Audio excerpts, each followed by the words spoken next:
Welcome to another trip down the Bourbon Road with your hosts, Jim and Mike. So grab a glass of your favorite bourbon and kick back. We would like to thank our friends at Premium Bar Products for sponsoring this episode. If you're ready to step up your game at your home bar, check out premiumbarproducts.com to choose from their wide selection of glassware, all of which can be custom engraved with your personal message or logo. And there's no minimum order. So after the episode, head over to premiumbarproducts.com and check out everything they have to offer. Now, let's get on with the show.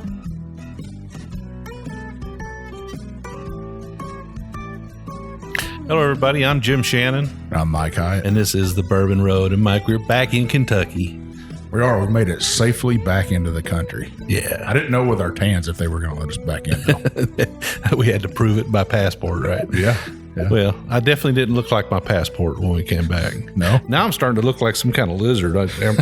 I'm peeling, and all that brown color is starting to come off. And, well, I have to say, I had an amazing time down there. I can't thank you and Vivian enough for inviting Mel and I to go to Mexico with you. Time of my life, my friend. Well, appreciate that, man. It's we definitely had a relaxing time. Yeah. It's a way to just for us to kind of unwind. We both really needed that time off, right? Absolutely.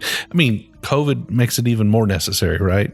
Because you kind of feel a little shut in. You feel a little bit like, you haven't been able to get out and stretch your legs and really enjoy vacation.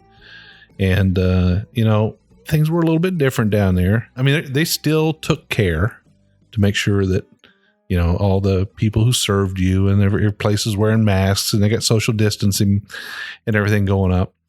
But being outside all the time like we got to really enjoy just kind of being normal people for a while. That was nice.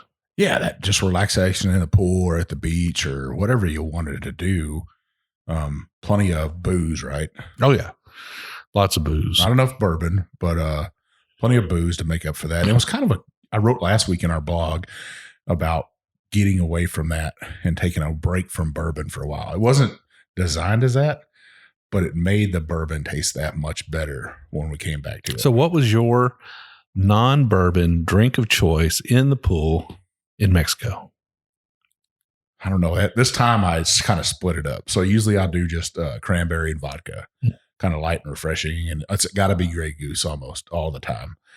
But this time I did a whole bunch of Bloody Marys and Coors Lights.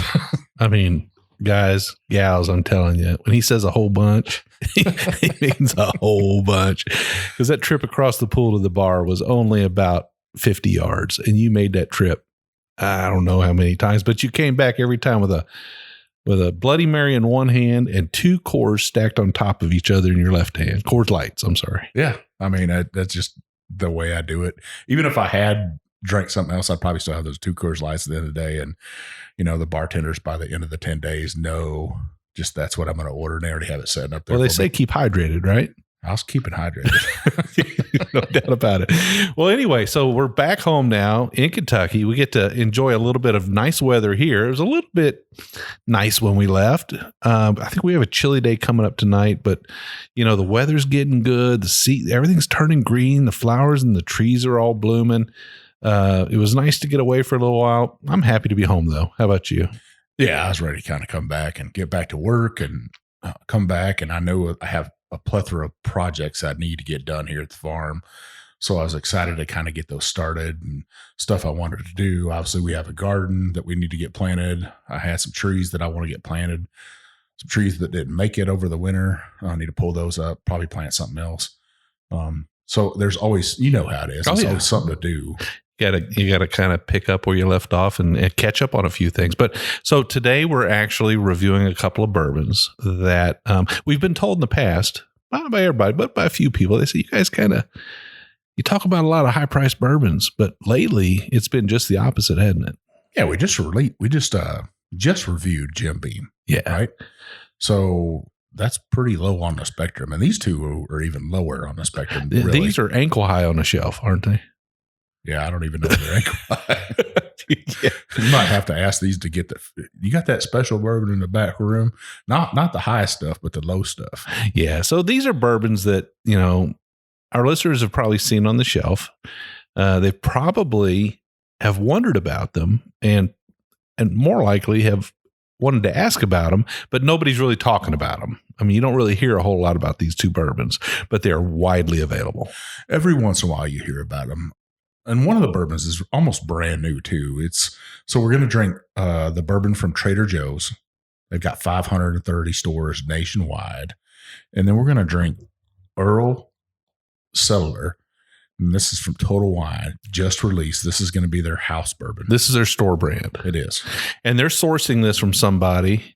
And we'll talk a little bit more about that later. But both of these are actually sourced whiskeys. Yeah, sourced. Trader Joe's does not have a distillery, nor does Total Wine. Nope, neither one of them. But they sell a lot of bourbon, though. They do. So both these are pretty similar in proof. So which one are we going to start out with today, Mike? We're starting out with a Trader Joe. All right, let's do it. So let's get straight to it, and then we'll talk a little bit about it. All right, let's do it. Sweet caramel, little red fruit.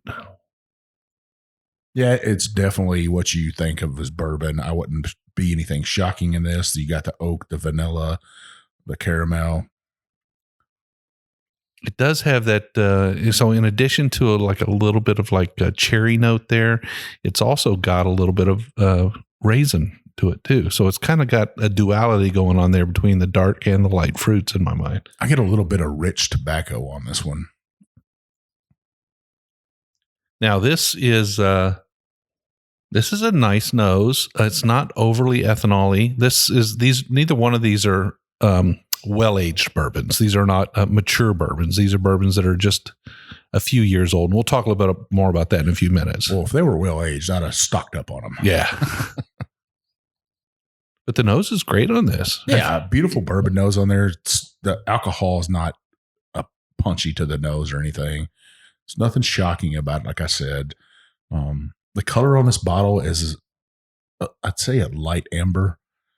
It's not as light as Jim Beam is. I mean, if you look up at the shelf, you can see a bourbon in a clear bottle, and it's got this color to it. You're thinking, okay, that looks good.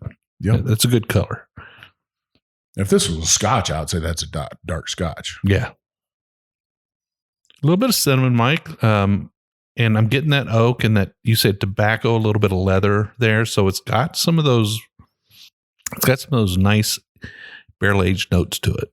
Yeah, like I said, all those characters that you're looking for in a bourbon, it's going to be in this right here. Now, let's go ahead and taste it first. All right.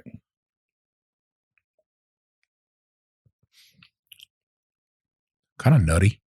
It is a little nutty. I'm getting a little bit of bitterness off of it, though. And it's got kind of a sort of a bitter oak note to it. Sweet when it first hits the tongue. That nuttiness comes through. A little bit of cherry juice on this. I get that bitterness on that back end a little bit, kind of drying like a dry red wine. Yeah, this is a little sweet up front, a little dry in the back. Kind of a duality going on there. It's like a dry spice almost. Yeah. Kind of not much on the mid palate, is it? No, and it's still sitting there with me though. It's got I'd say a medium finish on it for this, which is pretty nice. Now, people, this is $14.99 at Trader Joe's for a 90 proof bourbon. So a $15 bottle. This is what you call entry level price. That's pretty much entry level. You get from that $9.99 to that. You get somewhere below $9.99. I don't know. I haven't seen anything like that. So as I sit and ponder the finish on this, the bitterness kind of dissipates, and that oak finish, that dry oak finish, just sort of sits on the back of the palate. A little bit of hug, not too much, but it's getting nicer. I'm wondering if we didn't let this sit in a glass a little bit, because we literally opened the bottle and poured it, right? Yeah. Wonder if we didn't let this sit in a glass a little bit, if that wouldn't develop a little bit more. Oh, I'd almost think it would. Very, very tasty. I mean, you were looking at both the bottles and researching a little bit. Now, both of the bottles have Kentucky straight bourbon on them. Right. Exactly. Which means what? A Kentucky straight bourbon is any bourbon that has spent a minimum of 2 years in a new oak barrel, new charred oak barrel. So, first of all, it has to be bourbon, right? That's the first qualification, which means it has to be made in the United States and it has to have at least 51% corn in it. And then it has to be placed into a new charred oak container. Most times that's just a barrel. Yep. That makes it a bourbon. And then the next hurdle they have to overcome is the straight bourbon, which is 2 years old. 2 years in that barrel, you can call it a straight bourbon.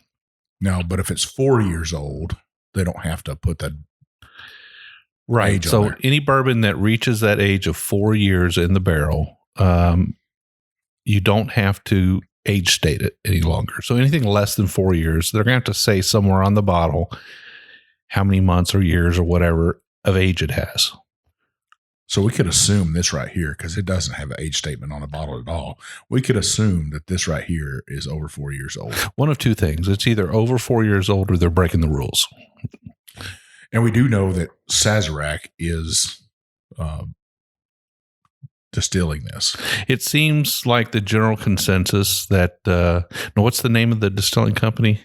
I don't know if you can read that, Mike. It's kind of small lettering there. It's the Bourbon Square Distilling Company out of Louisville, Kentucky. Okay, so I guess the general consensus is that Bourbon Square Distilling Company is owned by Buffalo Trace, Sazerac, Barton, maybe, and that the juice comes from the Barton Distillery in Bardstown. What's that nuttiness? You always get from Barton. Yeah, Barton's typically. I haven't really had any of. I guess I have had some younger Bartons. I normally get more of a rye spice, more of a bite to it. I would say this one probably has that. It's got a little bit of a rye spice bite to it. I wouldn't be surprised to hear that it's from 1792. Well, they do have a little bitty distillery there that could make a lot of juice. So, I mean, would it be? I'll tell you what, Jim, I didn't finish my glass off. I'm going to have another little pour here of this. You know, Mike, I'm starting to pick up a little bit of some buttery notes on it. It is developing in the glass. That bitterness is kind of gone for me now. It's not, and you know, we've talked about this hundreds of times on the show, how your first bourbon of the day can present itself as a little bit of, a little bitter. That may have had something to do with it, because this was my first bourbon of the day. But as it settles in, the tail end of this seems to be a little more pleasing for me. The finish seems to be a little bit nicer. I mean, it's not long, but it's medium. And the hug, not overly, boa constrictor, anaconda hug, but it's kind of nice though. You know, when me and you talked about doing this episode and having something from a big box store, which Trader Joe's is not a big box store, but it really is. They got 530 locations. And we talked about Sam's Club and Costco, but what we found out is you can't get Members Mark, which is Sam's Club, or the Kirkland brand, which is Costco, here in Kentucky. And the reason you can't is, I guess they got some kind of agreement with Kentucky saying they can't sell their bourbon here. some limitation that they can't do it. Yeah, I was really surprised, because if you go to, let's take Costco, for example. If you go to Costco, they've got their Tennessee whiskey there. They've got their scotches and their vodkas and gins and all the different things that they have contract distilled for them, but no bourbon. So something's going on there. Well, I've had their bourbon from both the places before in Missouri, and both are really decent. I mean, really, really good, but just couldn't buy it here. And that's not a bad thing, because, Costco is not everywhere, and neither is Sam's Club. But we do know that Total Wines has 230 stores, and that Trader Joe's has 530 stores. So it's pretty darn sure that both bourbons we're drinking on the show today are within reach of you. They may not be right next door, but they might be in your state. Yeah. So, yeah. Well, Mike, this one here, I think I would have to say for $15, I would not be opposed to having this on my bar. Is it a sipper? Could be. Could be a sipper. If you're running low and you got to sip on something, I might just put this in my glass. Yeah, not bad at all, right? I mean, I thought it was rather tasty for the price. You know, a lot of people, I've heard people say, hey, don't knock that Trader Joe's bourbon. If it's coming from Barton, good on them. The only thing I would knock about this is the little sticker for the label. It's some of the stuff on there is hard to read. And then the bottle is kind of a cheap bottle, right? Yeah, it's ugly. It's just ugly as sin. It has the general shape of like a Stag Junior bottle, but it's not the Stag Junior bottle. Not at all. And it's a screw top. Yeah. Which, hey, you know, there's a screw top.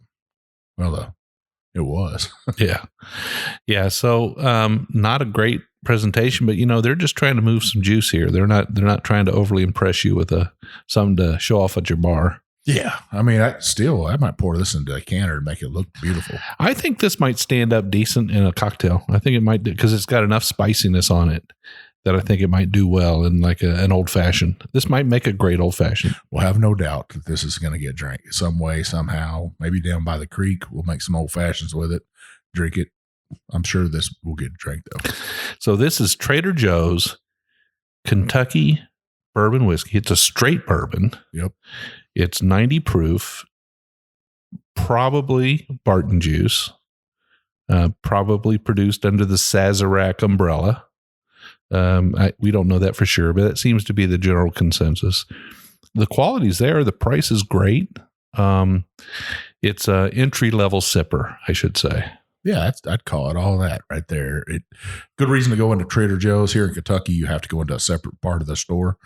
It's really a separate entity to go in there and stuff, but some great prices. You might even be able to pick up some other stuff in there. Now, you were telling me that they also have a wheated bourbon. Yeah, so it's called Kentucky's Best bourbon whiskey, and it's a wheated bourbon. I'm sick that I couldn't find it, but I'm going to go hunting for it. Yeah, now. go hunt for it because from what I've heard, and I haven't had it myself, from what I've heard, it's pretty tasty. And you're saying that might be from Heaven Hill. Yeah, that one is supposed to be attributed to Heaven Hill, but distilled by Heaven Hill, bottled by Luxco. Wow. Yeah.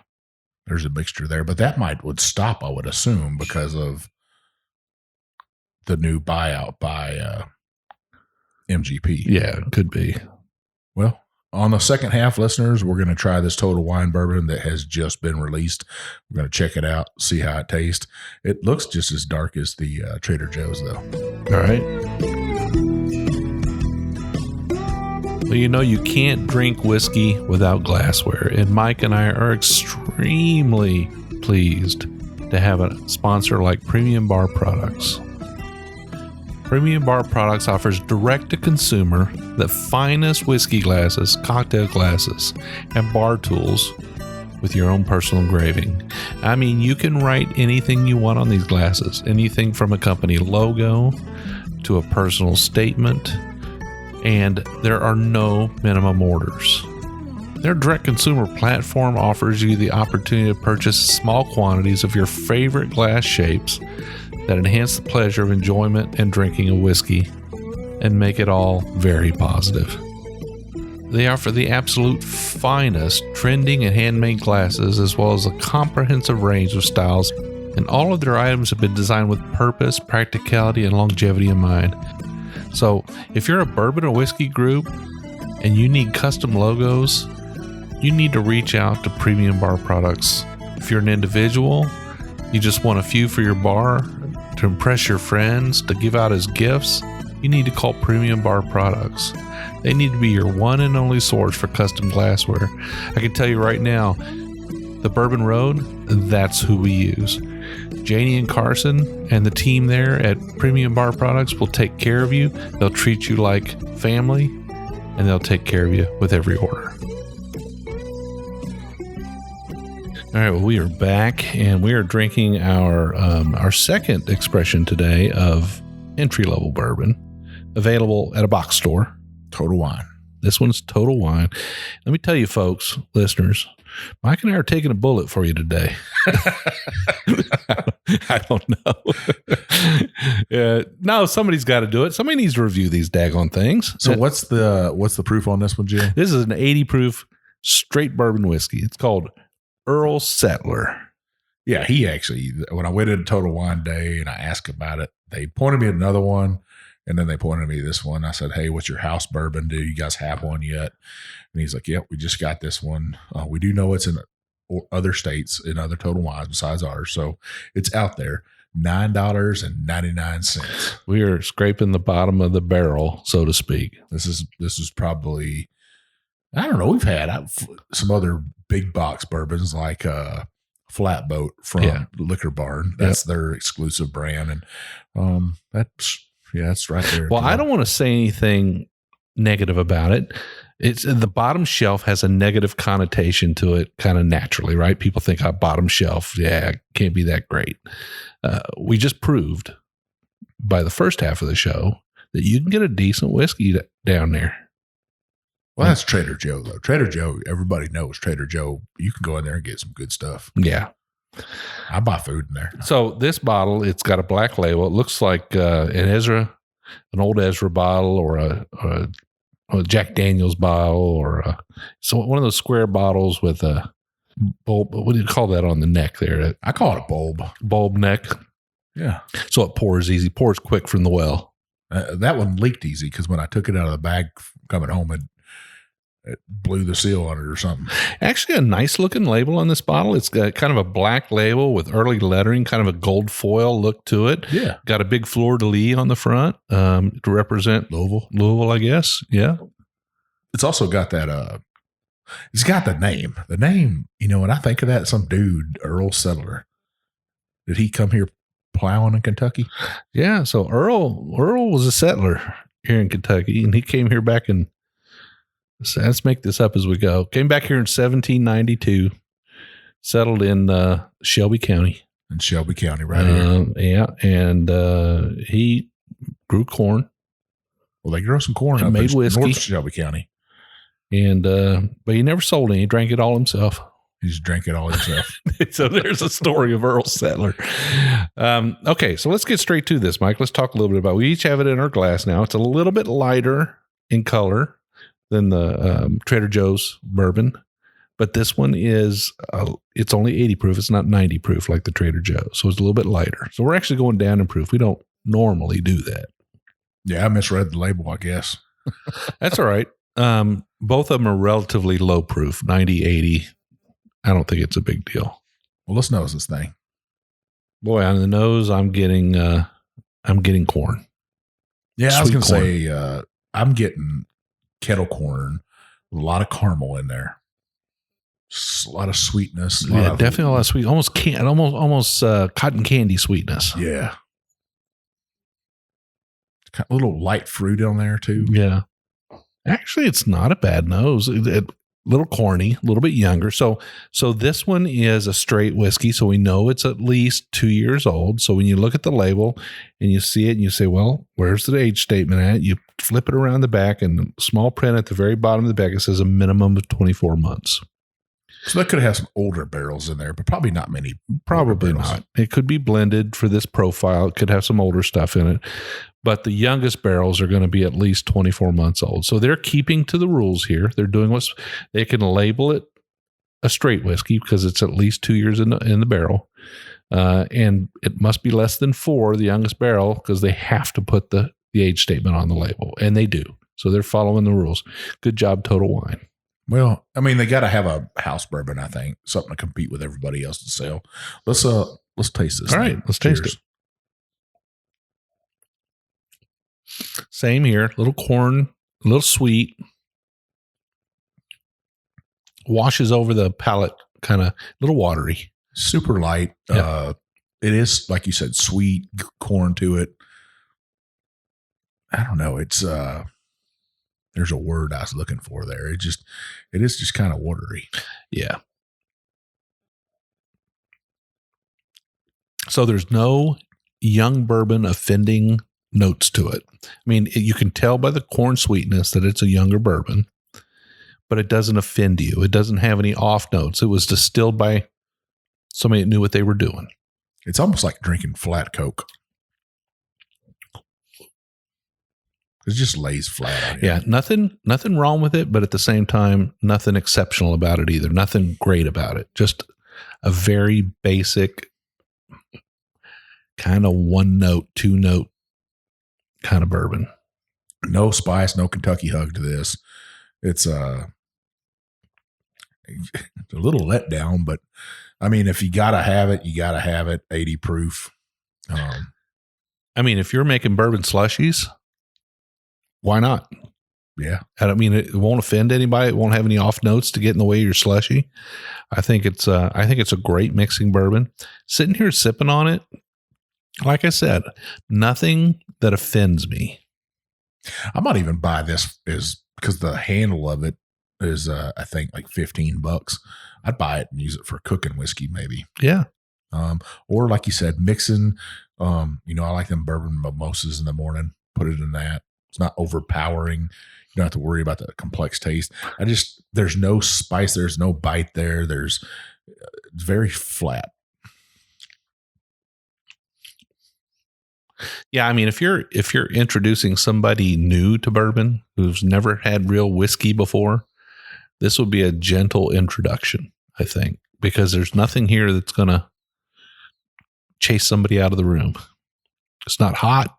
It's not overly ethanol-y. It doesn't have a spike or a burn to it. It doesn't have an off flavor. It doesn't have a medicinal note. It's just kind of meh. Is that what now we do know who's making this though. We know where it's being made at.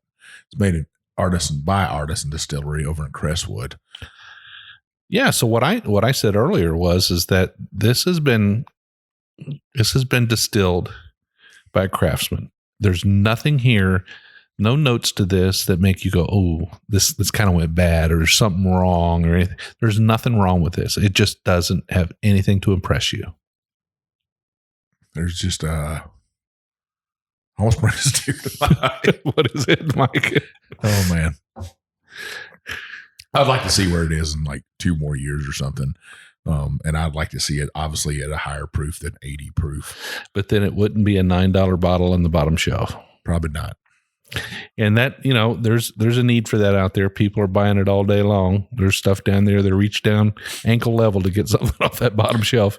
Well, I was talking this week to somebody about when we did a review of Jim Beam, right? And Jim Beam's 80 proof. Yeah. Right? Yeah. And it's still relatively cheap. You could buy Jim Beam at Total Wine, or you can buy it at Trader Joe's, I saw, for like $14. Right. So $14, but people pay twice to 3 times that for Basil Hayden, which is 80 proof. Right. And honestly, the Jim Beam, and we talked about that on the show, is a widely acceptable bourbon. I mean, it's got full bodied taste to it. It's got a lot of notes. You can start picking it apart. You can talk about, it's well aged. There's a lot of good things about just Jim Beam white label. Now it gets a lot of flack because of, bottom shelf bourbons tend to get a lot of flack, but of the bottom shelf bourbons, it shines, I think. I thought it was all right. It was nice because we hadn't drank bourbon in a while and we got to taste that. Now, against the other two, against Weller 107 and the Eagle Rare, it didn't even touch them. Right. I mean, I think when you get to $15 and below, when you get in that price range, $15 and below, a $1 difference in price can indicate a huge difference in quality and flavor. Because it's, $1 out of 15, that's a lot. $1 out of 10, that's 10%. Well, look at the price on this, $5 compared, $5 difference. And the difference in these 2 bourbons we just drank. Huge. And Trader Joe, I got to give it to you. You did very fine, very respectable. Out of these 2, they would have won out every time. Oh, no doubt. No doubt. I'm trying to think about what my recommendation is on this. I would just say pass. Yeah, pretty much pass. I think the only reason to buy this bottle is if you're 21 years old in college and making slushies, bourbon slushies or something. I guess if you're going to buy it for something like that, but if I was going to do that, I'd probably just reach down for some Old Crow or something, and a bottle of that, or some Ancient Age, or yeah. Now you get a bottle of Ancient Age 80 proof, and it's just good. Benchmark. I could just go down a line of bourbons that you could still buy at a good price and blow this out of the water. Well, it's got its place. I think people will reach for it. They will buy it. Anything that's priced under $10 is going to get run through the scanner on the checkout. Now they do have a bottle and bond version of this, but they were sold out. So maybe that's the difference. There is the bottle and bond, because you're obviously at 4 years old at that point. 100 proof. Yeah, I would be very interested to taste that, and I might go back and buy a bottle. Now, you know what I say? Shame on me if it bites me, though, right? Yeah. Well, I'd be interested in doing that review with you. I think, like I said, this was skillfully distilled. There's nothing wrong with this. There's nothing that scares me away from it, other than the fact that it's underwhelming. It has really nothing there I would not be inclined to pour a second glass of this, particularly not in a Glencairn. And that's what we're drinking out is Glencairns today. So, there's nothing wrong with it. I think it's just that bottom shelfer that most people have disdain for. It would be a pass for me. We bought it because we wanted to check it out. Tell our listeners, hey, we do go to the bottom shelf sometimes, and we do want it. We did want to try some store brands, some sourced store brand whiskeys, and see how they fare. So, hey, roadies, hey, listeners, give them a shot. This one, maybe not. But we're going to mix this bottle. It's not going to go to waste, or I'll cook with it. There's no such thing as a drain pour in this house. No. We'll figure out something to do with it. We drink it down by the campfire, make hot toddies for all I care with it. You still got that oak bottle? Yeah, somewhere. I'd put it away because I cracked that thing. But does it leak? I know I sealed it up with some beeswax. Oh, you don't think that beeswax will affect the flavor of the whiskey? I don't know. I just was like, hey, I could probably seal this thing I think Oak Bottle should send us another one. Well, let's see. I don't know. Yeah. Oh, well. All right, Mike. Well, it's been a great show. I really enjoyed going through a couple of these big box store whiskeys and trying them out. I think maybe we'll keep our eyes open and try to have that bottle and bond on from Trader Joe's. Yeah, I think the weeder would be from Trader Joe's if we can find that. The weeder from Trader Joe's and the bottle and bond from Earl Settler. From Total Wine, yeah. We'll try to find those, get them on a show, and drink them, and prove our worth that we do drink from the bottom of the shelf all the way to the top. Now, next week, for our review, we'll be reviewing a new product from Barton, 1792. I'm excited to try it. We're going to step it up a notch, listeners, back into that. One notch? What, a couple of notches, Jim. Yeah. Okay. We're not going to knee high. We're going to about chest level. Chest level. Okay. Yeah. We're not. We did have a friend ask us about the price of 2 Pappy bottles. And Vivian asked me if I wanted to buy one of them. And I was like, no. Yeah. I'm all good in life. Great whiskey, wonderful whiskey, delicious whiskey, overpriced. I'm not paying $1,299 for it. As soon as one of our friends that own a liquor store give us a call and say we saved one for you, we'll run down and get it. Yeah, that might be all right. I might run down there and buy it at MSRP, but $1,200, $1,400 for one at a 10 or 12 year, I can't afford that. Nor I think should anybody want to buy it at that. But if you're out there and you're kind of chasing the unicorns and you feel like it's your deal and what you need to do, and it's all relative, Mike, to the size of your wallet, right? I guess my wallet's not that fat, so yeah. Well, I can't blame somebody that's making 7 figures if they want to buy a Pappy. So whatever. I'm going to buy a new steel weed eater. That's what I'm going to spend my wallet money on. I think that's Vivian's actually buying that for me, hopefully. That'd be nice. That'd be nice. All right. Well, Mike, great show. Where can people find us on social media? So you guys can find us on TikTok, Twitter, Instagram, YouTube, and Facebook. Pretty easy. We also have a private Facebook group called the Bourbon Roadies. Jim, what do you got to do to be part of that? So, go to our Facebook page, The Bourbon Road, and on that page, you'll see a link for our private group called the Bourbon Roadies. Click on that to join, and you'll get presented with 3 questions. Pretty simple stuff. Are you 21? Do you like bourbon? And do you agree, once accepted, to play nice with everybody and not come down on people about what they're drinking, right? Just accept everybody for what they like. Yeah, just put your birthdays in there, your anniversaries, your celebrations in life, your achievements in life, new babies, new grandbabies, retirement, whatever you want to put in there. We like to see that stuff.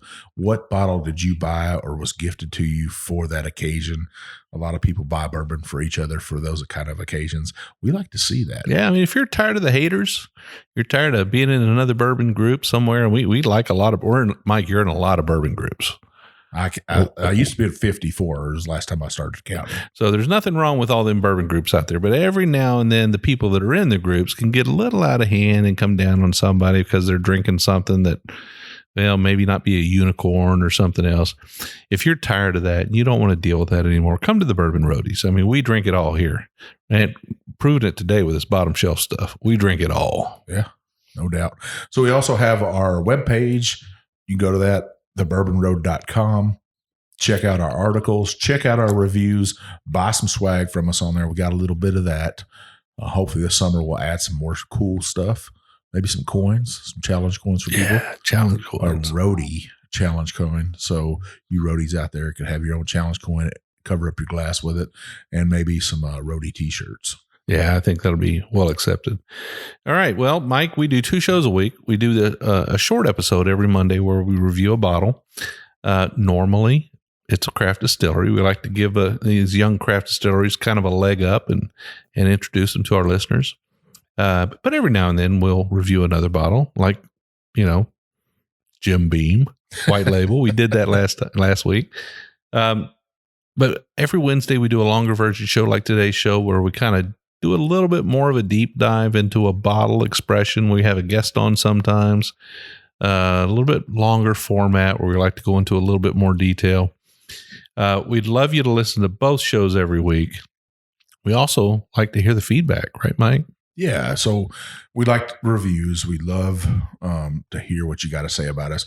But if you really like the show, go up there, hit that subscribe button. So your phone, your radio, whatever you're listening to us on, will say, hey, the Bourbon Road's got a new episode out. And then go down and hit that review button.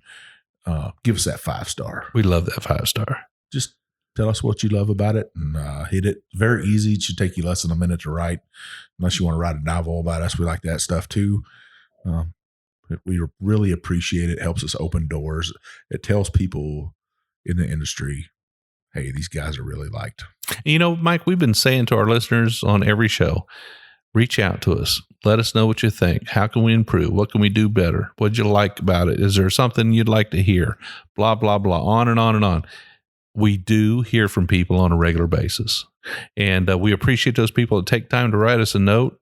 If you want to reach out to Mike or I, you can always do it on the website through the Contact Us form, or you can reach out to me on Instagram at jshannon63, and Mike is One Big Chief. We'd love to hear from you. We will see you down the Bourbon Road.